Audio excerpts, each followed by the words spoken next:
Hey, welcome back to the Greater You. Always great to be with you guys. Today we're working on the romantic relationship trait series.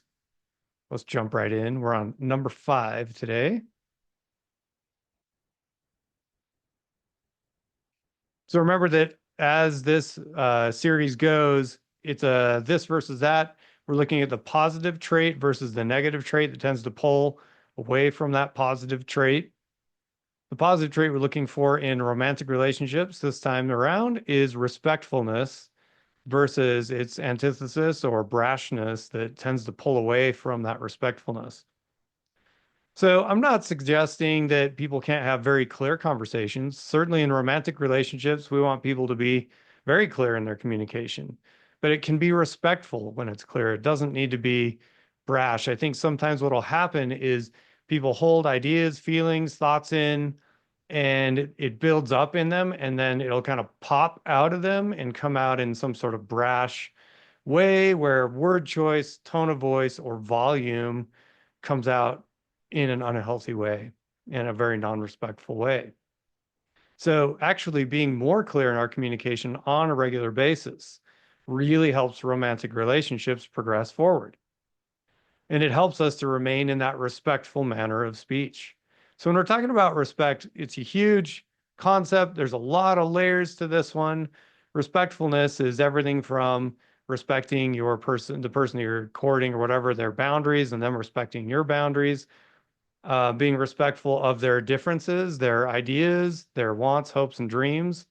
One of the biggest mistakes people will make in romantic relationships is they'll fall in love with the idea of someone. So you get this picture in your mind of who you think that person could become, and then you fall in love with that idea, and then you try and make that other person become that. That is so messed up, right? We need to love people as they are and let people choose their own paths forward. And if their path doesn't match with you, then you need to move on into a different relationship and not try and impose your way of thinking onto them. So part of being respectful is respecting a person's private, personal dreams, hopes, wishes. And in the most loving relationships, both people in the relationship really work to support one another in achieving their own personal dreams. So it's not like, hey, you have to give up your life so you can be with me. That's really messed up. That doesn't work in long-term healthy relationships.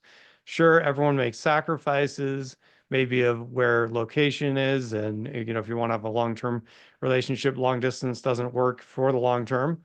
So there might be some sacrifices that people make of where you decide to live, but make sure it's a collaborative, respectful decision on how you do that instead of having it being one-sided and oh well, I'm the main maker, so come to me. I don't know. You've got to be really careful in all of those decisions and very aware and very respectful in your communication. The brashness thing can also just come out in day-to-day conversations. If, people are making brash statements that are cutting or hurting, we got problems. That kind of goes into the criticism, one of the four horsemen, the Gottman Institute show.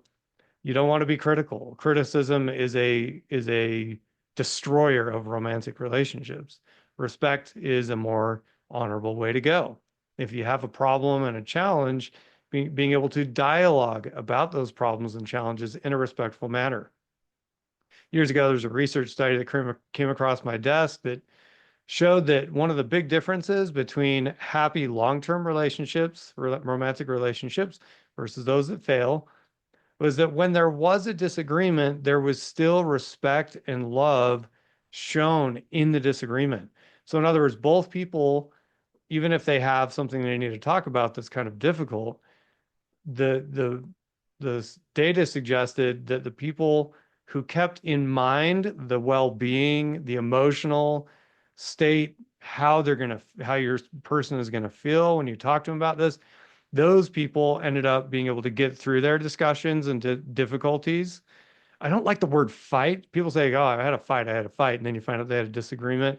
I think even using better terminology, that's kind of a brash term.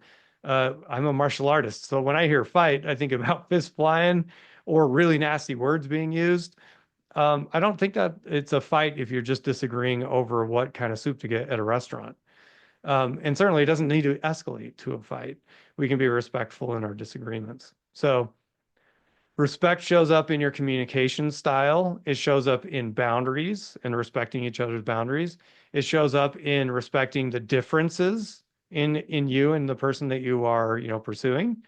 And it shows up in really loving those differences, being respectful in your word choice, the way that we communicate, so that we use softer words, clear words, but not brash or harsh or critical words. Excuse me. So doing our best to demonstrate that respect in all of those areas really builds the strength of that romantic relationship. A person that feels genuinely respected is much more likely to trust you and want to be around you. If a person feels like you're constantly brash and constantly just grating and negative and just unrefined in your communication, sure, there might be someone for you that likes that too, but those kind of relationships don't tend to last.